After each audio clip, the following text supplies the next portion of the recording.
السلام عليكم ورحمة الله تعالى وبركاته. مرحبا بأعزائي الطلبة والطالبات، مرحبا بكم في قناة مات فيزيك اون بوش.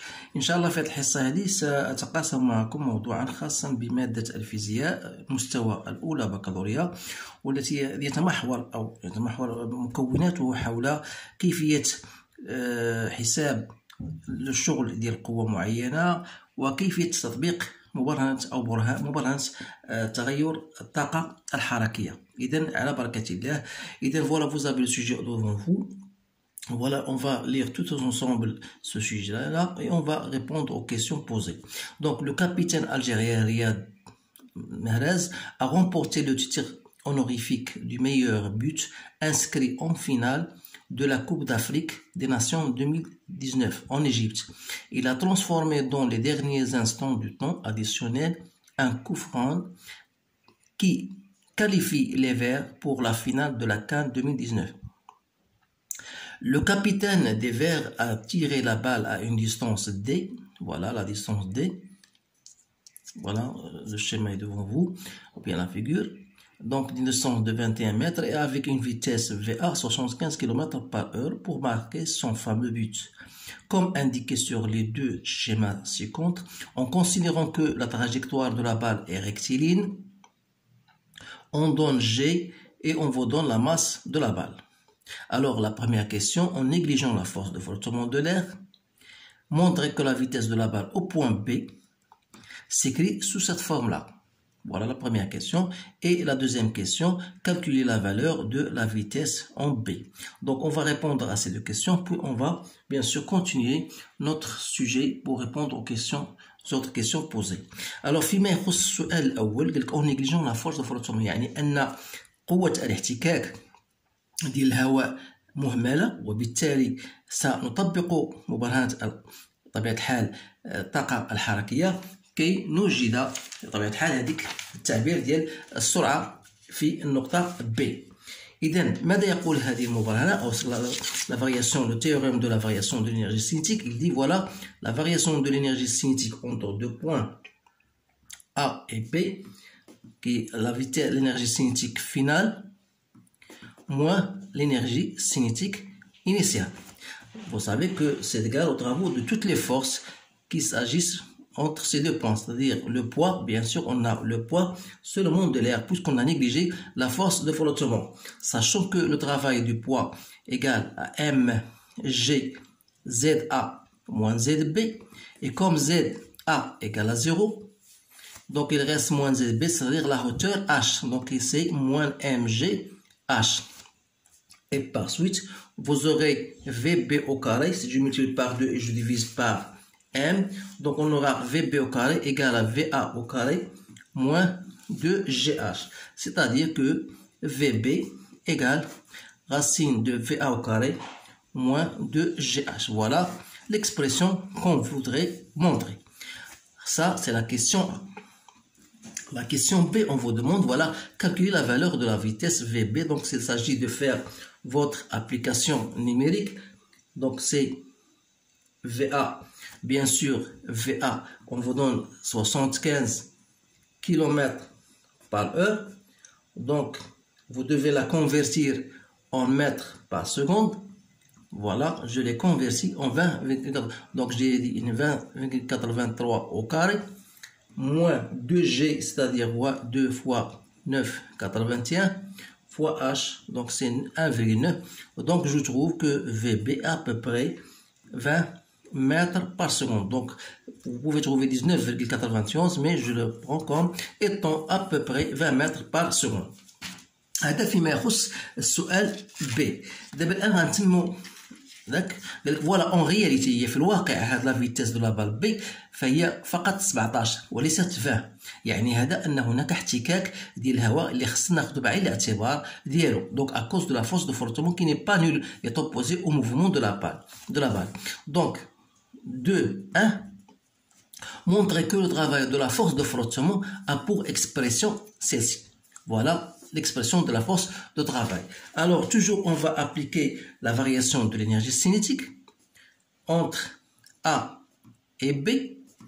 Toujours, on a, comme on a déjà calculé, c'est 1 demi M VB au carré moins 1 demi MVA carré. Seulement la différence qu'il y aura, c'est qu'il ne faut pas négliger cette fois-ci le travail de la force de frottement entre A et B. Alors, de ce cas-là, je peux déterminer la force de frottement comme étant égale plus le travail de poids, bien sûr, c'est moins MGH égale 1 demi M VB au carré moins VA au carré. Et par suite, le travail de cette force de frottement qu'on cherche, c'est 1 demi MVB au carré moins VA au carré plus MGH. Voilà notre expression qu'on voudrait bien la montrer. Voilà, on a bien montré ça. Puis calculer sa valeur. Donc l'application numérique de ce travail-là, vous allez effectuer votre application numérique. Donc, comment on va faire? D'abord, il faut trouver l'expression. On a déjà M, on a VB, on a VA au carré. Donc, on a toutes les relations. Donc, on va directement faire, c'est 1 demi, donc c'est 1 demi. La masse, c'est bien, voilà les données. On vous donne la masse, bien sûr. Je sais pas où est la masse. On n'a pas, donc la masse, calculer sa valeur. Puis calculer sa valeur. On a D, on a, donc la masse, voilà, c'est 450. Donc, on va aller convertir en kilogrammes. Donc, 0,45. Donc, la vitesse en B, c'est 17 au carré. Moins la vitesse en A, c'est 20,83 au carré. Plus M, 0,45 fois 9,81 fois 1,9. Et vous allez bien sûr trouver votre calcul, vous faites votre calcul pour la trouver en joules. Maintenant, je vais passer à la question de calculer la longueur de la trajectoire AB. Donc, la longueur de la trajectoire AB, voilà la figure. Donc, vous allez trouver cette longueur-là. Donc, vous savez bien sûr ça que c'est un triangle rectangle. Vous pouvez appliquer la formule de Pythagore qui dit que AD au carré plus BD au carré égale à AB au carré. Donc, on va bien sûr appliquer cette relation-là. Donc, on a D au carré plus H au carré égale à B au carré. D'où AB égale la racine de D au carré plus H au carré, c'est-à-dire D au carré c'est 21 au carré plus H c'est 1,9 au carré. Donc je trouve 21 mètres. 21 mètres, voilà. Et par conséquent, on passe maintenant à la question 2.3. Calculer F, l'intensité de la force de frottement. Calculer F, l'intensité de la force de frottement. Donc, on a déjà le travail de frottement qu'on a déjà calculé. Donc, égal à moins RAB. Et par suite, F égale moins le travail de la force de frottement que je divise par AB. Alors, bien sûr, si vous faites votre calculatrice, votre calcul, donc vous allez trouver que F, le travail de F, d'après cette formule que j'ai déjà mentionnée là-dessus, donc vous avez tout ce calcul-là. J'ai trouvé moi 24, je pense, oui, 24, moins 24,21, donc que je dois diviser par AB, qui est égal à 21, c'est-à-dire 1,15 newton. Voilà, bien sûr, votre intensité de la force de frottement. Maintenant, on vous dit, voilà, au point B, c'est-à-dire en ce point-là, au point B, la balle effectue un demi-cercle, comme vous voyez ici, mais elle est lisse. Donc, qui dit lisse, ça veut dire qu'il n'y a pas de frottement. Donc, il est de centre D, voilà, et de rayon R égale H, qui est égal à 1,9. Donc, établir l'expression de la vitesse de la balle en M en fonction de GRDH. Donc, la fonction, donc pour trouver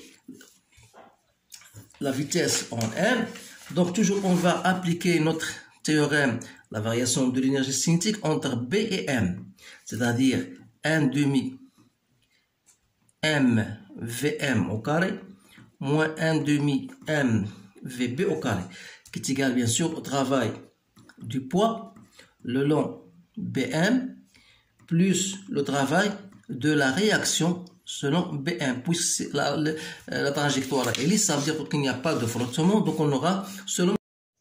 Donc on aura 1 demi M VM au carré égale à 1 demi M VB au carré plus MG, travail de poids, ZB moins ZM.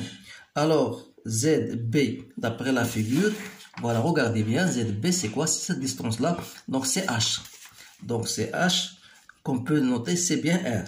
Donc il me reste ZM. Donc ZM, c'est quoi? Donc ZM, voilà la projection, donc voilà ZM. Donc cette distance-là n'est autre que toute sa distance R, moins cette partie-là. Ou plutôt, on peut même appliquer tout simplement cosinus de θ. Voilà, cosinus de θ égale à cette projection ZM sur R. Donc ZM, c'est quoi? C'est R cosinus de θ. Donc ce qui prouve que VM au carré égale à VB au carré plus, je dois multiplier par 2 et je divise par R, donc 2GR, 1 moins cosinus de θ. C'est-à-dire que VM n'est autre que le racine de VB au carré de GR moins cos de θ. Voilà votre expression de la vitesse en M. Donc la dernière question, on déduire la valeur de la vitesse au point S. Alors, au point S, qu'est-ce qui se passe? Donc au point S, voilà le point S est là. Donc vous allez remarquer bien sûr que θ va prendre la valeur pi sur 2. Voilà, au point S, on aura θ égale à pi sur 2. Donc cosinus de θ sera égal à 0. Et dans ce cas, V en S n'est autre que VB au carré plus 2G fois R. C'est bien, voilà cette relation. Donc on va faire notre application numérique, c'est-à-dire 17 au carré plus 2 fois G 9,81 fois 1,9. Donc on trouve VS égale 18 mètres par seconde. Donc voilà، إذن هذا هو نهاية هذا التمرين. أتمنى أن يروقكم تبسيطي لهذه المعطيات. إذن ما عليكم إلا أن تعيدوا هذا التمرين بطريقتكم الخاصة واعتمادا على أنفسكم حتى تستوعبوا هذه الأمور، لأنها طبيعة الحال بصراحة فهي أمور سهلة. يكفي أن تطبقوا مبرهن تغير الطاقة الحركية، تعلموا كيفية تطبيقه جيدا، وبطبيعة الحال كل ما عدا ذلك هو أمر بسيط جدا للغاية. إذن أشكركم على انتباهكم وأتمنى لكم حظا سعيدا، والسلام عليكم ورحمة الله تعالى وبركاته.